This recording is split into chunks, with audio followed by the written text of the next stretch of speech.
दोस्तों, कहानी शुरू करने से पहले आप सभी से एक छोटी सी विनती है। हमारे YouTube चैनल एड नॉवल बॉय को जरूर सब्सक्राइब करें।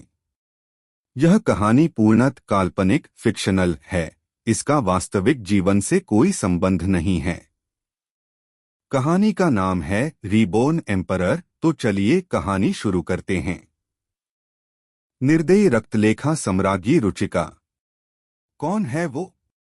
आकर्ष ने बड़ी ही उम्मीद के भाव के साथ विभाग प्रमुख माया की तरफ देखा और पूछा। उनका नाम सम्राट वेगवानस है, जो खड्ग देवतल के सम्राट है। विभाग प्रमुख माया ने जवाब दिया। उनके यह शब्द सुनकर आकर्ष एक पल के लिए बिल्कुल स्तब्ध रह गया। उसने बिल्कुल भी उम्मीद नहीं की थी कि जो व्यक्ति असुरतल से जिंदा वापस लौटकर आया है वह कोई और नहीं बल्कि उसके मास्टर वेगवानस है। शुरुआत में तो उसे ऐसा लगा जैसे उसने कुछ गलत सुन लिया है। इसलिए उसने पुष्टि करने के लिए दोबारा से पूछा। विभाग प्रमुख, आपको पूरा विश्वास है ना कि जो व्यक्ति असुरतल से वापस जिंदा बाहर आया है वह सम्राट वेगवानस है? बिल्कुल। विभाग प्रमुख माया ने सहमति में अपना सिर हिलाते हुए जवाब दिया। इस समय उनकी आंखें ऐसे भाव के साथ चमक रही थी जैसे वह किसी बहुत ही शक्तिशाली नायक के बारे में बात कर रही हो। न सिर्फ वह असुरतल से वापस जिंदा लौटे हैं बल्कि उन्होंने आते ही खड्ग देवतल के नए सम्राट को भी खत्म कर दिया जो उनके स्थान पर सम्राट बना था। विभाग प्रमुख माया ने कहा। यह सुनकर आकर्ष अपनी खुशी को छुपा नहीं पाया। आखिरकार सम्राट वेगवानस के साथ जो कुछ भी हुआ था उसका जिम्मेदार वह था। उसके मन में हमेशा से इस बात का पछतावा था कि वह अपने मास्टर के लिए कुछ कर नहीं पाया। आज यह जानकर कि उसके मास्टर वापस जिंदा लौट आए हैं और वह बिल्कुल सही सलामत है, वह भला खुश कैसे नहीं होता। उसे तो ऐसा लग रहा था जैसे उसके कंधों पर से एक बहुत बड़ा बोझ हट चुका है। इस जानकारी के साथ एक बार के लिए तो आकर्ष ने सोचा कि क्यों न अपने मास्टर से मदद मांग ली जाए और महा के माता पिता को छुड़वाया जाए, पर फिर कुछ सोचकर उसने अपना इरादा बदल लिया। उसके मन में संकोच आ गया। सम्राट वेगवानस को तो शायद पता भी ना हो कि मेरे जैसा उनका कोई शिष्य है। उनके जैसे योद्धा ने कई जगहों पर अपनी विरासतें छोड़ी होगी। उनके कई सारे शिष्य होंगे जो शायद मुझसे भी बेहतर और अच्छे हो। शायद उनके लिए मेरा कोई भी महत्व न हो। सिर्फ इसलिए कि मैं उनको अपना मास्टर मानता हूँ, जरूरी तो नहीं है कि वह भी मुझे अपना शिष्य माने और मेरे सिर्फ कहने पर मेरी मदद के लिए तैयार हो जाए। आखिरकार वह एक देवतल के सम्राट है। मेरे जैसे योद्धा की तरफ तो वह ध्यान भी क्यों देंगे। इसी प्रकार की बातें इस समय आकर्ष के मन में चल रही थी। आकर्ष और महा दोनों को सुरक्षित गुरुकुल में छोड़ने के बाद विभाग प्रमुख माया और विभाग प्रमुख सूर्यन दोनों सीमांत देवतल के लिए रवाना हो गए। दोनों की ताकत के साथ सीमांत देवतल में बहुत ही कम योद्धा थे जो उनके लिए मुसीबत बन सकते थे। दोनों विभाग प्रमुखों के जाने के बाद आकर्ष और महा भी अपना पूरा ध्यान साधना पर केंद्रित करने लगे। एक बड़ी जंग अब उनका इंतजार कर रही थी। खुद को तैयार करना अति आवश्यक था। इस समय पर आकर्ष के शरीर में मौजूद आयाम के भीतर दोनों करकोटक नाग निद्रा अवस्था में जीवन व मृत्यु के पेड़ के नीचे अपनी साधना कर रहे थे। उनसे थोड़ी ही दूरी पर 5 अलग अलग रंगों की ऊर्जाएं गति कर रही थी। इसी समय पर एक आवाज आकर्ष के कानों में सुनाई पड़ी। मैंने दोनों करकोटक नागों से बात कर ली है। दोनों अब आपको अपने मास्टर के रूप में स्वीकार करने के लिए तैयार है, परंतु बदले में उन्हें एक वचन चाहिए। वह चाहते हैं कि जब आप एक देव बन जाए तो उन्हें उनकी स्वतंत्रता वापस लौटा दें। यह आवाज दिव्यजल की थी, जिसको सुनते ही आकर्ष ने तुरंत अपनी आंखें खोली और थोड़े गंभीर स्वर में पूछा। दोनों ऐसा क्यों चाहते हैं? तुमने तो कहा था कि मेरे शरीर के भीतर जो आयाम है वहां पर जीवन और मृत्यु का पेड़ इन दोनों के ऊर्जा स्तर को बढ़ाने में काफी मदद करने वाला है। तो दोनों मेरे देव बनने के बाद मुझसे आजादी क्यों चाहते हैं? क्योंकि आपके देव बनने के बाद इन दोनों की ताकत आपको किसी भी प्रकार की सहायता प्रदान नहीं कर पाएगी। दिव्यजल ने जवाब दिया। यह सुनकर आकर्ष के चेहरे पर जो थोड़ी बहुत गंभीरता थी वह गायब हो गई और उसने दोनों को उनके स्वतंत्रता लौटाने का वचन दे दिया। इसके बाद दिव्यजल की उपस्थिति में आकर्ष ने दोनों करकोटक नागों को अपने खून से अपना दास बना लिया। इस प्रक्रिया के पूरे होने के बाद आकर्ष फिर से गहरी साधना में डूब गया। समय ने एक बार फिर अपनी रफ्तार पकड़ी और बहुत जल्द 1 वर्ष बीत गया। विभाग प्रमुख माया और विभाग प्रमुख सूर्यन दोनों अब गुरुकुल में वापस लौट चुके थे। जैसे ही आकर्ष ने दोनों को देखा तो उसने तुरंत मुद्दे का सवाल किया। क्या आप दोनों को कुछ पता चला? इस सवाल को सुनकर विभाग प्रमुख माया ने एक पल के लिए महा की तरफ देखा जो आकर्ष के पास में खड़ी थी। उसके बाद एक गहरी सांस लेते हुए जवाब दिया, महा के पिता अभी भी जिंदा है। यह सुनकर आकर्ष और महा दोनों की ही आंखें चमक उठी। पर तभी विभाग प्रमुख माया ने अपनी बात आगे जारी रखते हुए कहा, इतनी जल्दी खुश मत हो, हमारे पास एक अच्छी खबर है तो एक बुरी खबर भी है। इन कुछ शब्दों को सुनकर ही आकर्ष और महा दोनों की आंखों में जो चमक आई थी वह गायब हो गई। दोनों अब बड़ी ही गंभीरता के साथ विभाग प्रमुख माया की तरफ देखने लगे और उनके आगे बोलने का इंतजार करने लगे। बुरी खबर यह है कि महा की मां प्राजक्ता भी जिंदा है और जलंधर महल के कैदखाने में है। विभाग प्रमुख माया ने कहा। इतना सुनते ही आकर्ष और महा दोनों के चेहरे के भाव एक बार फिर बदल गए। यह वाकई बहुत बुरी खबर थी। महा के पिता जिंदा थे क्योंकि जलंधर महल उनको खत्म नहीं कर सकता था। उनकी छोटी बेटी महा के पिता को पसंद करती थी, लेकिन महा की मां की बात अलग थी।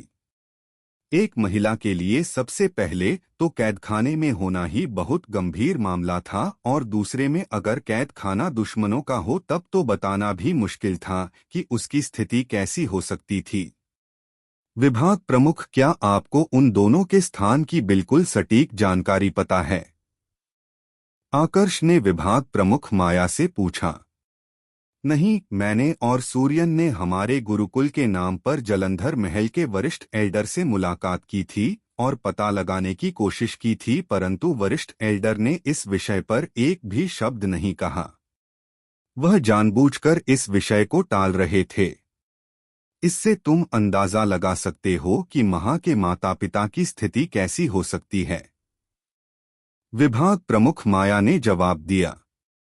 इस जवाब ने महा की शांत आंखों को चिंता से भर दिया। यहां तक कि अब तो आकर्ष भी चिंता में पड़ चुका था। आकर्ष, मैं अपने माता पिता को इस स्थिति में नहीं देख सकती। मैं जलंधर महल जाना चाहती हूं। महा ने आकर्ष का हाथ पकड़ते हुए कहा।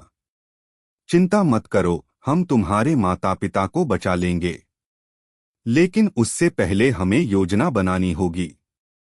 जलंधर महल कोई सामान्य ताकत नहीं है कि हम ऐसे ही वहां पर चले जाएं। अगर उन्हें जरा सा भी शक हुआ कि तुम कौन हो तो फिर हमारे लिए जिंदा रह पाना भी मुश्किल हो जाएगा। तुम्हारे माता पिता को बचाना तो बहुत दूर की बात है। आकर्ष ने गंभीर शब्दों के साथ कहा। इस जवाब को सुनकर महा बिल्कुल चुप हो गई। वो जानती थी कि आकर्ष इस समय जो कुछ भी कह रहा है वह बिल्कुल सच है। बिना तैयारी के दुश्मन के क्षेत्र में प्रवेश करना सीधा मृत्यु को आमंत्रण देने के जैसा था। अगर तुम दोनों को जलंधर महल में जाना है तो यह पूरी तरह से असंभव भी नहीं है। जब दोनों सोच रहे थे कि अब आगे क्या किया जाए, तभी विभाग प्रमुख माया ने दोनों को उम्मीद की किरण देते हुए कहा। उनके शब्दों ने असर दिखाया। जैसे ही उन्होंने देखा कि आकर्ष और महा दोनों उनसे जवाब जानना चाहते हैं, तो उन्होंने अपनी बात आगे जारी रखते हुए कहा, प्रत्येक 1000 वर्ष के बाद जलंधर महल बाहर के प्रतिभाशाली योद्धाओं का शिष्यों के रूप में चयन करता है। निकट भविष्य में जलंधर महल फिर से ऐसा करने वाला है। वह दिन आने में अब सिर्फ 20 साल बाकी रहे हैं। 1000 वर्ष से कम उम्र के सारे प्रतिभाशाली योद्धाओं को शिष्यों के रूप में स्वीकार किया जाएगा। परीक्षा सिर्फ ऊर्जा स्तर और उम्र की होगी, और तुम दोनों की उम्र तथा ऊर्जा स्तर को देखते हुए मुझे नहीं लगता कि तुम दोनों के लिए जलंधर महल में शामिल होना बिल्कुल भी मुश्किल होगा। जलंधर महल में शामिल होना, यह सुनकर आकर्ष को पहले तो बिल्कुल भी अच्छा नहीं लगा। उसके हिसाब से उन्हें जलंधर महल से दुश्मनी निभानी थी, उनके साथ नहीं मिलना था। ऊपर से अभी कुछ ही समय पहले उन्होंने दोनों विभाग प्रमुखों के विभागों को चुना था। ऐसे में इतनी जल्दी किसी दूसरे गुरुकुल में शामिल होना एक प्रकार से इन विभागों के साथ गद्दारी थी। आकर्ष के चेहरे के भाव देखकर विभाग प्रमुख माया को समझने में बिल्कुल भी देर नहीं लगी कि वह क्या सोच रहा होगा। उन्होंने समझाते हुए कहा, आकर्ष, जलंधर महल में शामिल होना इतना बुरा भी नहीं है। कई बार दुश्मनों को खत्म करने के लिए उनके बिल्कुल करीब रहकर उन्हें समझना ज्यादा आवश्यक होता है। वैसे भी तुम यह सब कुछ महा के माता पिता के लिए कर रहे हो। भले ही तुम जलंधर महल में शामिल हो जाओगे, लेकिन रहोगे हमेशा हमारे विभाग के शिष्य। तुम जब चाहो तब वापस लौट सकते हो। हमारे विभाग के द्वार तुम दोनों के लिए हमेशा खुले हैं। विभाग प्रमुख माया के इन शब्दों ने आकर्ष की उलझन काफी हद तक खत्म कर दी। धन्यवाद विभाग प्रमुख, मेरा भी आपसे वादा है कि इस विभाग और इस गुरुकुल को हम दोनों कभी नहीं भूलेंगे। जब भी आवश्यकता पड़ी, हम गुरुकुल की सहायता के लिए तैयार रहेंगे। आकर्ष ने अपना आभार प्रकट किया, जिसे सुनकर विभाग प्रमुख माया के चेहरे पर एक हल्की सी मुस्कुराहट उभर आई। उन्होंने अब एक जादुई अंगूठी आकर्ष को देते हुए कहा, आगे का रास्ता काफी कठिन होने वाला है, अपना ध्यान रखना। इतने समय में हम तुम्हारे लिए ज्यादा कुछ तो नहीं कर पाए, परंतु तुम्हारी मदद के लिए जो भी आवश्यक सामग्री तुम्हें चाहिए होगी वह इस जादुई अंगूठी में है। उम्मीद करती हूँ यह तुम्हारी मदद के लिए पर्याप्त रहेगी। आकर्ष ने बिना किसी झिझक के जादुई अंगूठी को ले लिया और उस पर अपना नियंत्रण स्थापित किया। उसके बाद जैसे ही उसने भीतर के क्षेत्र का निरीक्षण किया तो पाया कि उसके भीतर दर्जनों की संख्या में देव अभिलेख रखे हुए थे। सबके सब बहुत ही ज्यादा कीमती और मददगार थे। स्पष्ट था कि इनका इस्तेमाल किसी मुश्किल परिस्थिति में ही किया जा सकता था। वहां से रवाना होने से पहले आकर्ष ने दोनों विभाग प्रमुखों को आखिरी बार प्रणाम किया। विभाग प्रमुख ने भी यहां पर दोनों को एक और काम की जानकारी देते हुए कहा, जलंधर महल सीमांत देवतल के सीमांत जनपद में स्थित है। इसे तुम वहां की राजधानी कह सकते हो। जलंधर महल अपने आप में एक बहुत बड़ा क्षेत्र है। वहां पर जाने के लिए भी तुम्हें स्थानांतरण बिंदु का प्रयोग करना होगा। कोशिश करना कि इस दौरान किसी मुसीबत में ना पड़ो। जलंधर महल की सुरक्षा बहुत ही ज्यादा कड़ी है। अगर किसी को तुम पर शक भी हुआ तो भी तुम्हें खत्म कर दिया जाएगा। आगे किसी के पास सूचना तक नहीं भेजी जाएगी। यह सुझाव और चेतावनी देने के बाद विभाग प्रमुख माया ने दोनों को जाने का इशारा किया। यह आखिरी मदद थी जो वो अपनी तरफ से कर सकती थी। आगे सब कुछ आकर्ष की किस्मत और उसके फैसलों पर निर्भर करता था।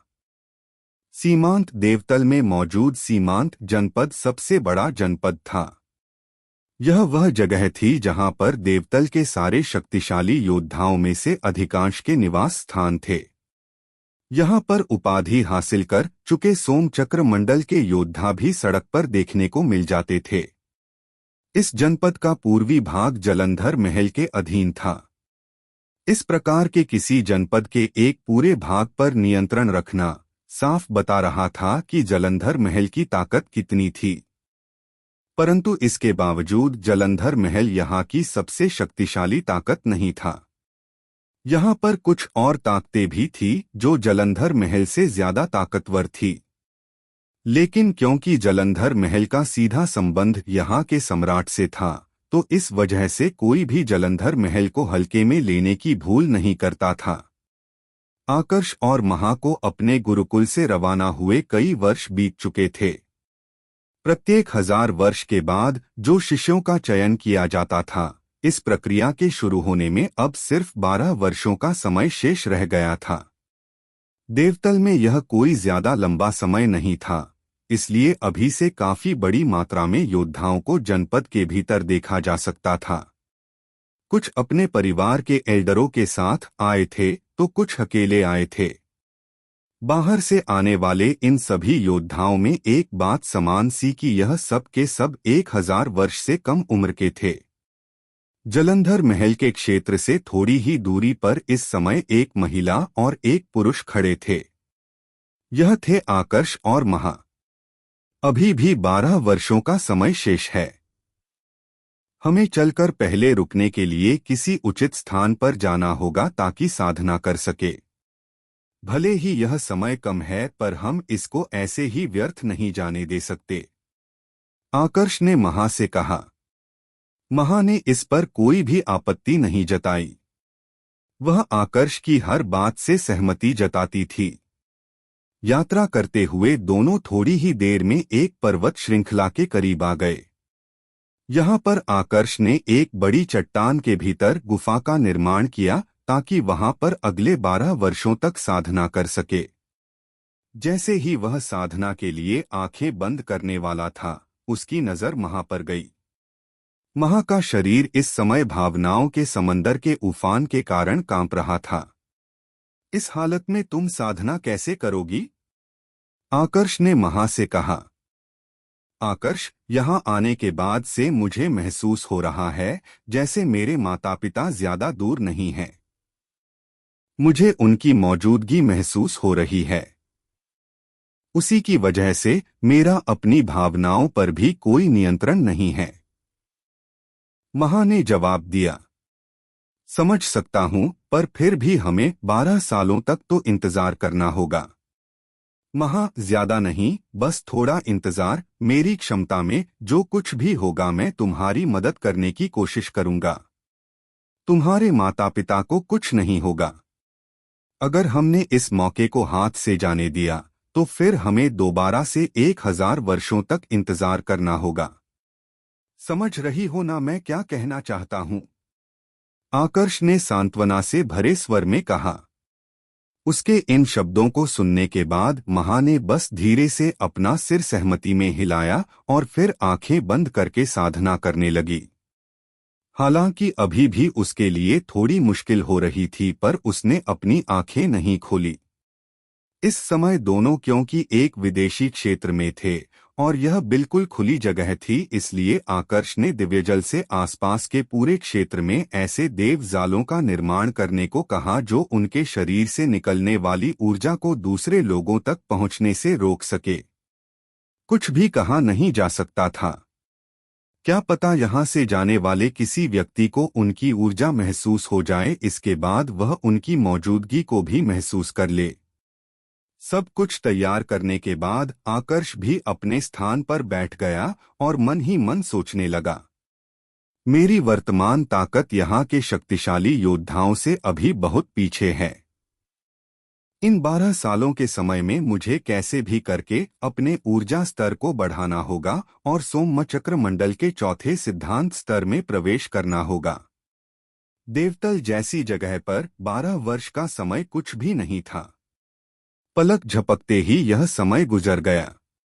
इन 12 वर्षों के गुजरने के बाद अभी जालंधर महल के बाहर भीड़ पहले की तुलना में काफी ज्यादा बढ़ गई थी। वहां पर हर अवस्था के पुरुष और महिलाएं देखी जा सकती थी। यहाँ पर एक ध्यान खींचने वाला समूह था जिसका नेतृत्व एक बुजुर्ग अवस्था की दुबली पतली महिला कर रही थी जिसने भूरे रंग के कपड़े पहने थे। इस महिला के शरीर को देखकर तो कोई भी नहीं कह सकता था कि इसके भीतर थोड़ी बहुत भी ताकत होगी, परंतु उसके चेहरे के भाव कुछ और ही बता रहे थे। सभी का ध्यान अपनी तरफ खींचने के बाद उस महिला ने सभी को संबोधित करते हुए कहा, मैं हूँ रक्तलेखा सम्राज्ञी रुचिका, जालंधर महल के त्रिशरा विभाग की विभाग प्रमुख। जैसे ही उस महिला ने अपना परिचय दिया, चारों तरफ बिल्कुल सन्नाटा छा गया। सभी योद्धा कुछ देर तक तो बोल ही नहीं पाए, उसके बाद धीमी आवाज में एक दूसरे से बातें करने लगे।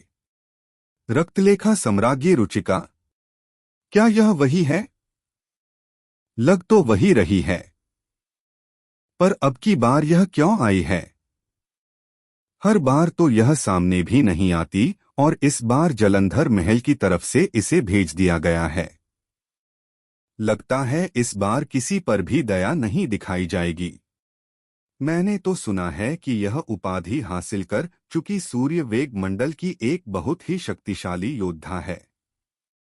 महल में मौजूद सारे योद्धाओं में यह सबसे निर्दयी है। सिर्फ इतना ही नहीं बल्कि अपने विभाग की विभाग प्रमुख होने के साथ साथ यह महल की एक उप प्रमुख भी है। इसके बारे में यह भी कहा जाता है कि इसने 5 उपाधि हासिल कर चुके सूर्य वेग मंडल के योद्धाओं को मार रखा है। महल के 5 सबसे शक्तिशाली योद्धा में इसका भी नाम आता है। योद्धाओं के बीच जिस प्रकार की खुसर फुसर हो रही थी, उसके बाद कोई सामान्य योद्धा भी इस रुचिका नामक महिला की पहचान और स्वभाव के बारे में अंदाजा लगा सकता था। आखिरी बार इसको 10,000 वर्ष पूर्व देखा गया था जब यह शिष्यों के चयन वाली प्रक्रिया में एक निरीक्षक के तौर पर आई थी। कहते हैं उस समय सिर्फ 20% योद्धा ही शिष्य बन पाए थे। आज यह फिर सभी के सामने आई थी, जिसका मतलब बिल्कुल साफ था कि इस बार भी कई योद्धाओं का भाग्य फूटने वाला था। भीड़ के बीच में आकर्ष भी खड़ा था, जिसने इस रुचिका के बारे में सुन लिया था। यहाँ पर आने से पहले और 12 वर्ष साधना करने से पूर्व उसने जालंधर महल के बारे में अच्छी खासी जानकारी इकट्ठा की थी। जालंधर महल में 9 उपाधि हासिल कर चुके सूर्य वेग मंडल के योद्धा थे, जिनके बीच रुचिका का नाम कुछ ज्यादा ही प्रसिद्ध था।